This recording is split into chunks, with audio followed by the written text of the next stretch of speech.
Welcome back to the Rescue Mission Podcast by City Vision University, where we bridge tradition and innovation. To help build that bridge, Season 1 of our podcast is focused on the history and values of rescue missions, while Season 2 is focused primarily on innovations and best practices relevant to rescue missions. You can find the show notes for this episode and subscribe to our newsletter at rescuemissions.cityvision.edu. Okay, let's dive in. We've got some really interesting material here you shared with us from a document called morethanAhomelessshelter.pdf. It seems like a really insightful look at what effective recovery programming actually looks like, particularly for rescue missions. That's right. And it goes way beyond just, putting a roof over someone's head. It's a deep exploration of how you actually support people towards lasting change and wellness. So the goal here is to pull out the key insights from this source material, figure out what really makes for comprehensive care. Exactly. What goes beyond just the basics. And it kicks off by kind of challenging how we often view homelessness itself, doesn't it? The source argues pretty strongly that homelessness, well, it isn't really the main problem. Right. It frames it more as a symptom. The document suggests the deeper issues are things like addictions, maybe relational disaffiliation, that breakdown of healthy connections. Okay. And also things like character, attitude, even self-awareness. Those are seen as the root causes that are driving the instability. So just providing shelter, I mean, obviously that's critical right then and there, but it doesn't really get to those deeper layers. That's the argument. Providing only shelter meets that immediate vital survival need, sure. But the source suggests it might not actually help resolve the underlying stuff. Right. And it even hints it could potentially set someone back, in a way, from doing the harder work needed for real healing and stability. Which is why intentional programming becomes so crucial if the aim is genuine, lasting change. Precisely. The document makes a really strong case that you need structured, purposeful programming.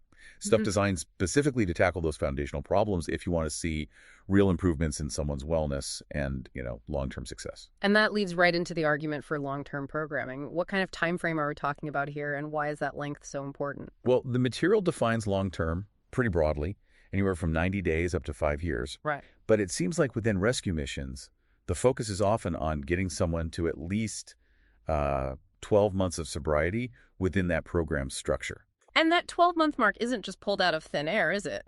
There's data behind that. There is, yeah. The source points to research, I think it mentioned Dennis Foss and Scott from 2007. It showed relapse rates drop pretty significantly, like below 50% after a year of someone being abstinent. Wow, below half. Yeah. And they keep dropping, getting down to less than 15% after 5 years. So that first year, it's clearly a really critical threshold. That's a powerful statistic. Is there anything else that makes that longer duration necessary? Post-acute withdrawal syndrome, PAWS, gets mentioned.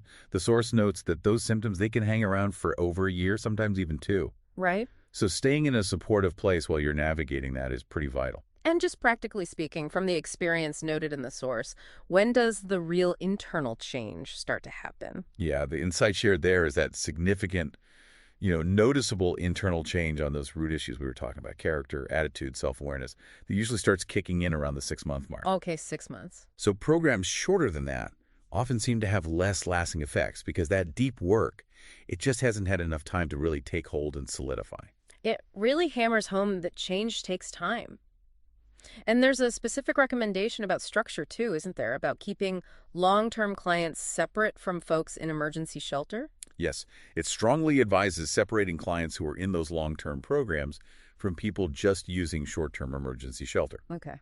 Now, the emergency shelter can be a great entry point, to identify people who might be ready for that longer journey. But mixing the populations day to day, the source argues, can actually be counterproductive. Why is that separation considered so important? Well, the source really emphasizes the power of relationships and the influence of the peer culture. Clients who maybe aren't ready or perhaps aren't willing to engage in that deep change yet, they can unfortunately negatively impact the morale and the progress of those who are trying. So separating the groups helps protect that intentional culture of healing and accountability that they're trying to build in a long-term program. It reduces the risk of relapse being influenced by peers who might still be in active addiction or just survival mode. Protecting that fragile environment for growth makes total sense. Okay, now let's talk about the scope of this programming. The document really stresses it's not just about addiction or, finding a job. It's about the whole person. Absolutely. The vision is definitely holistic, addressing all sides of an individual. It uses Maslow's hierarchy of needs as a kind of framework. Right, the pyramid. Yeah, pointing out that, okay, yes, immediate physiological needs, food, shelter, and safety needs have to be met first. That's the basic shelter function. Foundation. Exactly. But to move beyond just surviving, to actually thriving and building a sustainable life, you've got to address those higher levels of the hierarchy. So how does this get structure in the actual programming? Well, the document presents something like the 8 dimensions of wellness, or a similar kind of comprehensive model, as the organizing structure. The goal is to bring balance across all these different dimensions, Okay. which in turn helps clients experience greater internal peace and develop better ways to take care of themselves.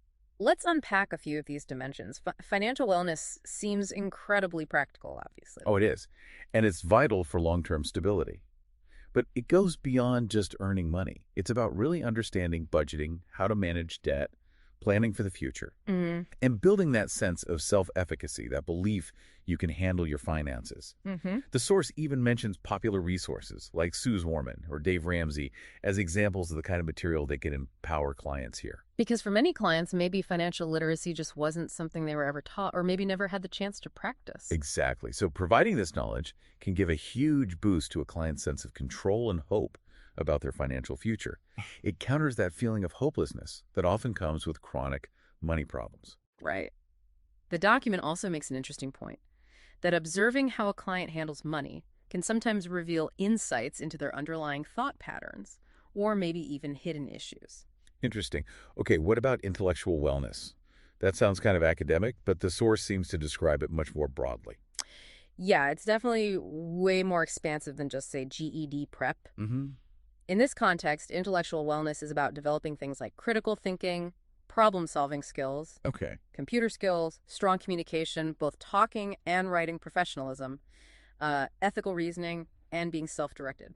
And the document backs this up with some research about what employers are actually looking for. It does. It cites the Partnership for 21st Century Skills, highlighting that employers often report seeing big gaps in these areas, things like professionalism, communication, critical thinking, even in people coming out of school. So focusing programming here directly tackles what makes someone a valuable, reliable employee, sometimes even more than just specific job skills. That's a really powerful insight. It's not just what you can do, but how you show up to do it. Precisely. Developing that core capacity is crucial. Next is life skills. That dimension sounds like it covers a lot of territory. It does, and it's really fundamental internal work. This includes things like cultivating positive character traits, increasing how satisfied someone feels with their life overall, consistently making healthy and safe choices, Right. building and nurturing support networks, engaging in healthy social stuff and recreation, and practicing good self-care. It's really about equipping clients with the tools and habits for a stable, healthy life outside the program. Physical wellness seems a bit more straightforward. Yeah, that one focuses more on basic health habits. Yeah. Understanding nutrition, maybe using models like the healthy eating plate and getting regular physical exercise. Simple but totally essential for overall well-being. Social wellness feels especially relevant, given what you said earlier about relational disaffiliation being a root cause. Oh, it's absolutely foundational. Social wellness covers interpersonal skills, understanding different social styles. The source actually mentions a model: analytical, expressive, driver, amiable. Okay. Looking at things like task versus relationship focus, pace, directness. It also covers conflict resolution, developing healthy friendships and support networks, and even working towards relational reconciliation where that's possible and healthy. Learning how to navigate relationships effectively seems critical. And learning to tell the difference between healthy and unhealthy connections is huge. Many clients just haven't had positive relationship blueprints to follow. Yeah. The document really hammers this home. Healthy, supportive relationships are second only to a spiritual encounter in their faith-based context, anyway, as a predictor of success. Helping clients build and actually practice using healthy networks, while also protecting themselves from negative influences, that's vital work. It even suggests the platinum rule, treating others how they want to be treated, might be more effective than the golden rule because it respects those different social styles. Then there's spiritual wellness, specifically within that faith-based setting. Right. So this dimension focuses on providing the opportunity for clients to encounter God and grow in spiritual maturity.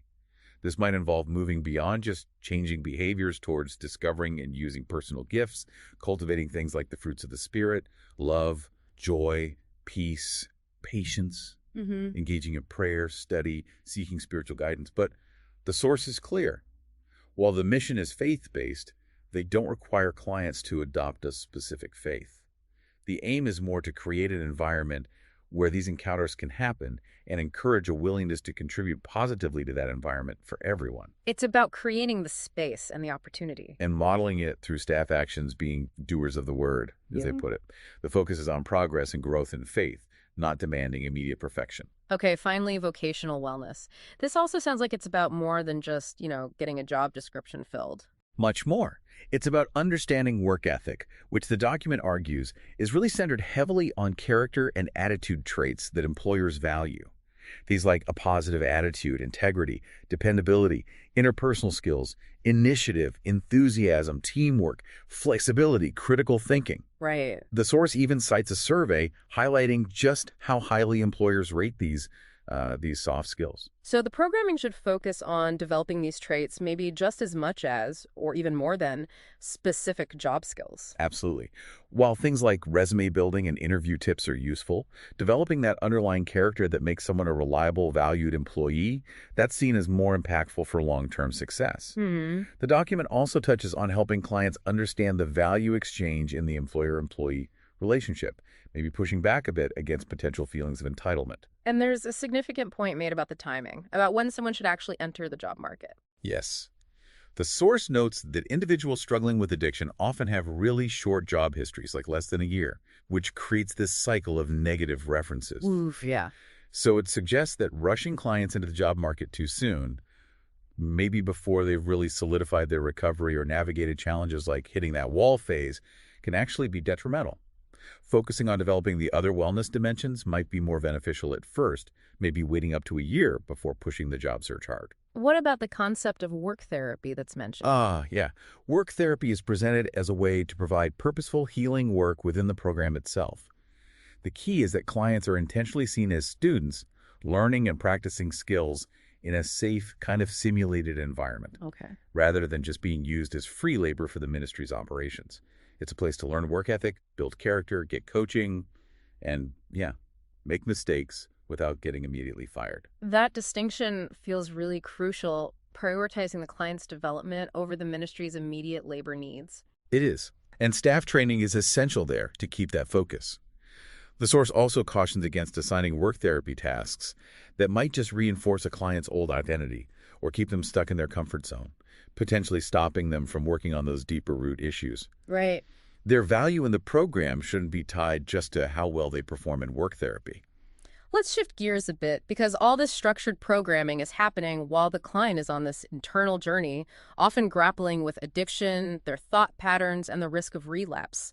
The source has quite a bit to say about this. It does. It reaffirms that addiction is often a symptom, but also highlights how important it is for the ministry leadership to be aligned on how they understand addiction.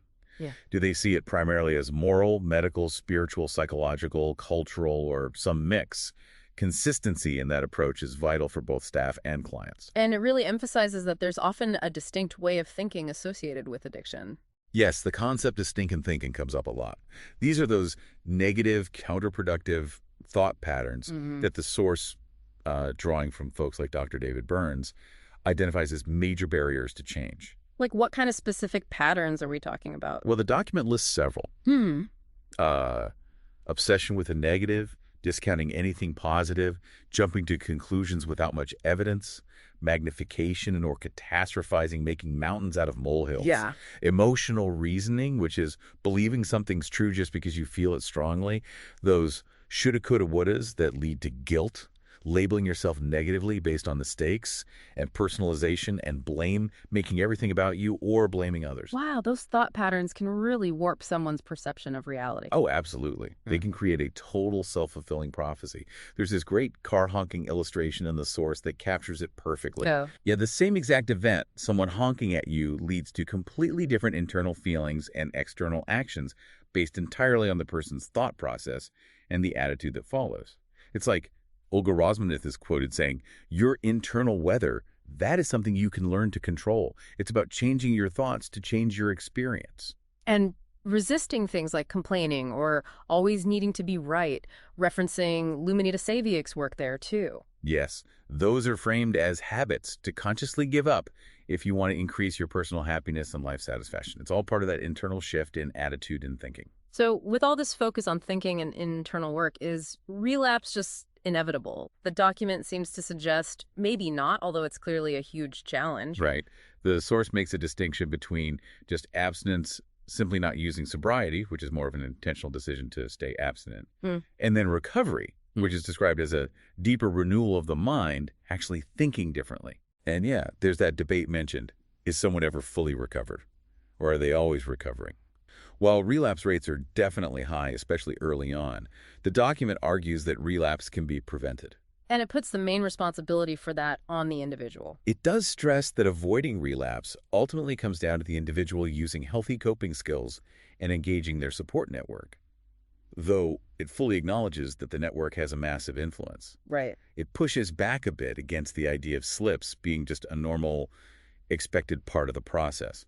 It quotes a counselor saying that framing it that way can unintentionally give permission for relapse. While slips definitely happen often, the document emphasizes personal agency. It doesn't have to happen.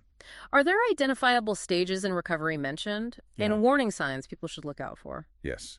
3 stages are outlined. First, learning a new normal, which takes maybe up to 6 months. Then, a often difficult grieving process where suppressed emotions start coming up. That's often the second 6 months. And then a final stage focused on deep connection with those healthy support networks. It specifically highlights that hitting a wall phase, usually around 10 to 18 months in, where things like stagnation, hopelessness, or apathy can crop up and really need proactive planning to get through. Dangerous anniversaries related to past drug use are also mentioned as potential pitfalls. And the warning signs that might signal a potential relapse. There's a pretty comprehensive list. Exhaustion, dishonesty, even small lies, mood swings, anger outbursts, isolating oneself, rigid black and white thinking, self-pity, procrastination, making big deals out of small things while minimizing big ones. Wow. Lack of gratitude, constant complaining, and interestingly, an increase in other addictive behaviors like excessive caffeine or sugar. Yeah.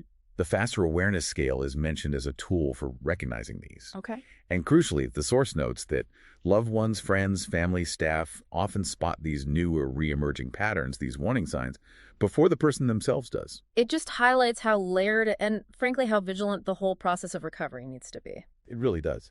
And the source also includes an interesting point connecting quitting smoking or nicotine use to greater success in staying abstinent from other substances, suggesting that leaving that nicotine piece unaddressed might kind of leave a pathway open. We've touched on relationships quite a few times, and the document really elevates their importance. It calls them a foundation for recovery, second only perhaps to a spiritual encounter in a faith context. Yes, the power of relationships is definitely a central thread running through the whole thing. Relational disaffiliation, remember, was identified as a core reason for homelessness. Right. And it creates this difficult self-perpetuating cycle. So helping clients identify, build, and actually practice using healthy support networks that could be family if it's healthy, good friends, church communities, peers in recovery, supportive coworkers, formal support groups, that's paramount. Because many might genuinely not know the difference between a healthy connection and an unhealthy one. And this focus on relationships directly impacts the kind of culture the mission itself needs to foster. Absolutely. The source describes the ideal culture as being an intentional, faith-based, healthy, healing community. And that culture isn't accidental. It has to be built deliberately through training, commitment from staff, clients, volunteers.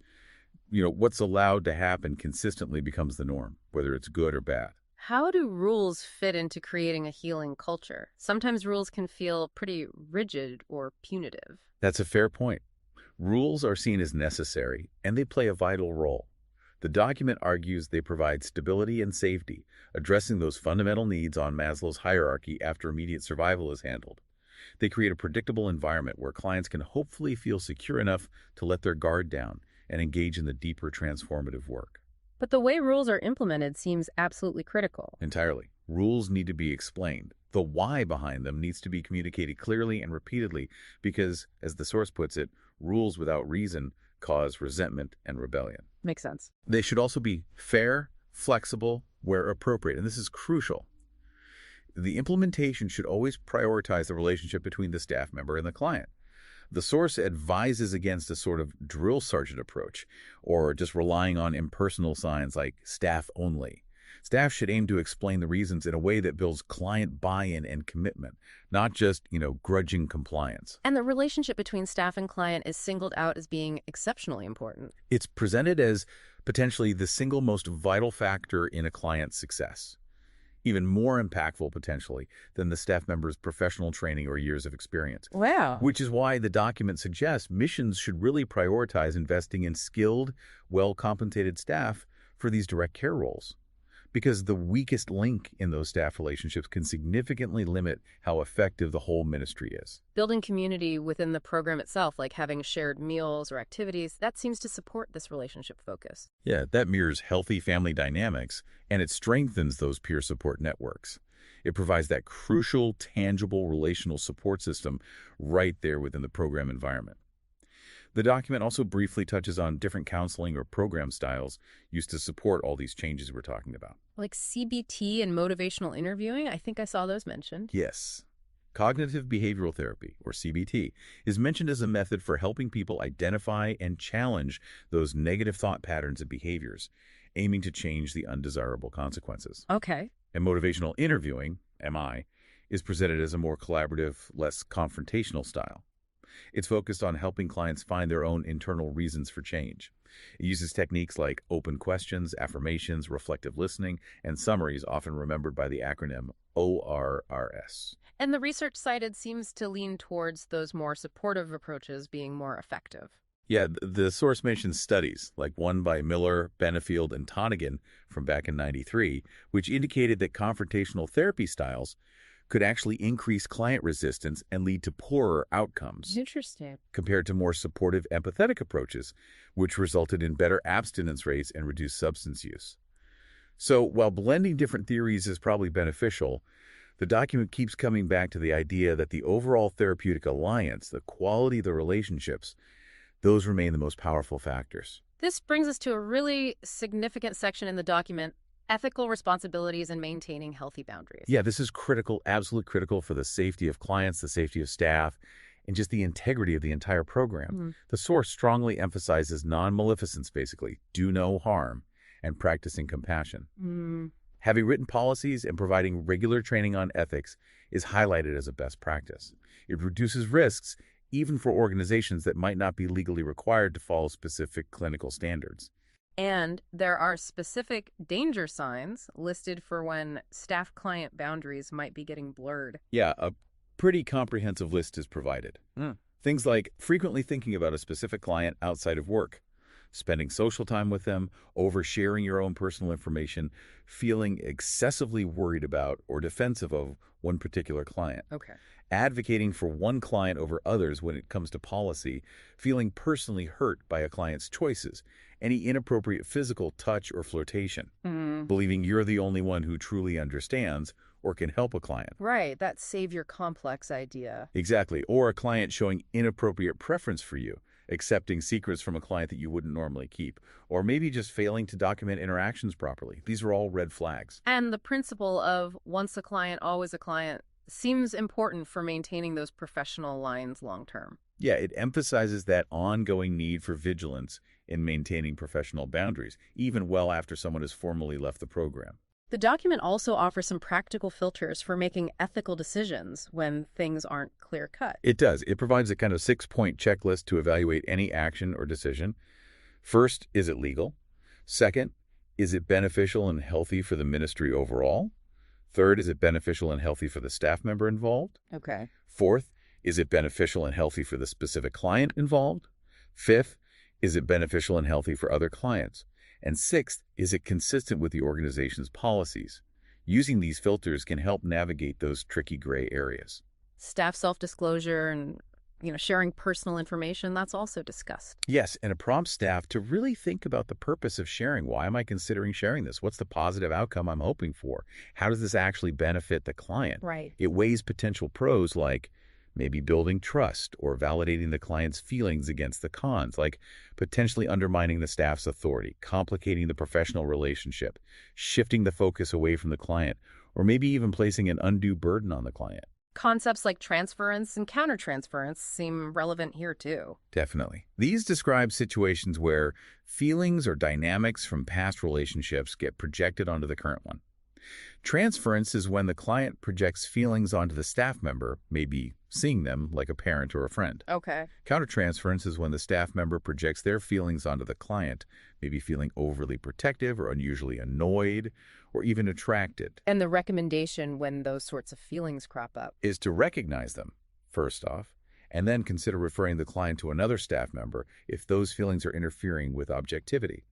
The goal is to maintain a neutral, professional, helpful relationship characterized by unconditional positive regard. Privacy is another huge ethical consideration. Absolutely critical. Yeah. Protecting sensitive client information is just a fundamental duty. The source emphasizes being cautious in all communication, speaking discreetly, documenting meticulously, being careful about online presence. Referencing HIPAA standards is presented as a best practice for managing client data, even if an organization isn't technically covered by HIPAA law. So practical steps like avoiding using names or pictures online without explicit permission, being mindful of conversations in public spaces, or not connecting with clients on personal social media accounts. Exactly. And even simple things like how you might greet a former client if you bump into them out in public, maybe being intentionally vague to respect their privacy if they're with people who don't know their connection to the mission. Yeah. Physical touch is also addressed as needing extreme caution, generally limiting it to professional handshakes, maybe brief client-initiated same-gender hugs for comfort, but always being highly aware of potential trauma histories and respecting personal boundaries. The document lists quite a few ethical discussion starters, which really highlights just how many nuanced situations can pop up in this kind of work. Oh yeah, things like staff acting as accountability partners for clients, how to handle social media friend requests, dealing with your own friends or family seeking services, whether to accept gifts, making disciplinary calls based on what one client says about another, or even staff behavior that contradicts program rules. These all require clear policies, good training, and sometimes that case-by-case ethical filtering. Okay, let's move towards the end of the document's insights. It touches on the importance of creating hope and providing purpose. Yes, this is a powerful section. The document describes rescue mission staff almost as hope architects or hope creators. Hope is identified as just a crucial determining factor in recovery success. And staff have a real responsibility to actively foster it through their relationships and the whole environment they create. The Kurt Richter swimming rat experiment is used here as a pretty stark analogy. It is, yeah. A bit grim, but powerful. Richter found that rats who would normally drown fairly quickly in water they couldn't escape would swim for vastly longer, like over 24 hours, if they were just periodically lifted out for a brief rest. Wow. That tiny intervention apparently instilled the hope that rescue was possible, and it triggered this incredible increase in their instinct to fight for survival. The analogy, of course, is that people who are broken and feel hopeless need some reason, some spark of hope to keep fighting, not to give up. And helplessness itself is linked to negative physical health outcomes. Yeah. Studies cited in the document connect deep hopelessness and despondency to increased health risks, things like stroke, cardiac arrest after a bad diagnosis, even death following the loss of a spouse or child. The document points out that dwelling on things you can't control is a major hope stealer. So helping clients shift their focus on to what they can actually influence is vital for building hope. Absolutely. And connecting that directly to purpose. The source references research, I think, by Diener and colleagues, suggesting that focusing on eudaimonic values, living a life of purpose and meaning, is actually a better predictor of overall life satisfaction than just chasing happiness or pleasure alone. So helping clients discover or maybe reconnect with their unique purpose in life seems like a really profound part of the whole treatment plan then. It's presented that way, yeah. As a fundamental component of holistic recovery, helping individuals understand they were created with inherent value and for a purpose. This contributes significantly to their sense of meaning, their overall life satisfaction, which in turn reinforces their recovery journey. Developing things like personal mission statements, vision statements, value statements can be part of this process. Okay, finally, let's just briefly revisit treatment planning and measuring success, maybe tying it back to some of the planning ideas mentioned earlier. Right. So treatment plans, the document emphasizes, should be highly individualized. They need to be built on the client's strengths, developed collaboratively, and really driven by the client themselves. Research apparently supports this approach, leading to better outcomes. Makes sense. Providing clients with autonomy is key here. It lets them practice decision-making and new skills in a supported environment, and it reveals their thought processes so staff can coach them effectively. And planning ahead for those potential bumps in the road. Yeah, continuity of care includes proactively anticipating phases like that hitting a wall period, around 10, 18 months, and having strategies ready to support the client through it. The aim is to prevent what might otherwise be a surprising late-stage relapse. And measuring success, then, is done across all those wellness dimensions we talked about earlier. Correct. The outcomes are expected across all those areas: academic, addiction, financial, life skills, mental health, nutrition, fitness, spiritual, vocational. Success is measured by seeing goal achievement and growth across these different dimensions. The source also includes some interesting insights on strategic planning for the ministry itself, which obviously supports all this programming. Kind of dreaming big, but starting small. Is that the idea? Exactly that. Having a long-term vision, maybe looking 20 years down the road and then scaling that back to figure out what's actually achievable with current resources. The recommendation is to design programs and even job descriptions in a kind of modular way that's consistent with that future vision.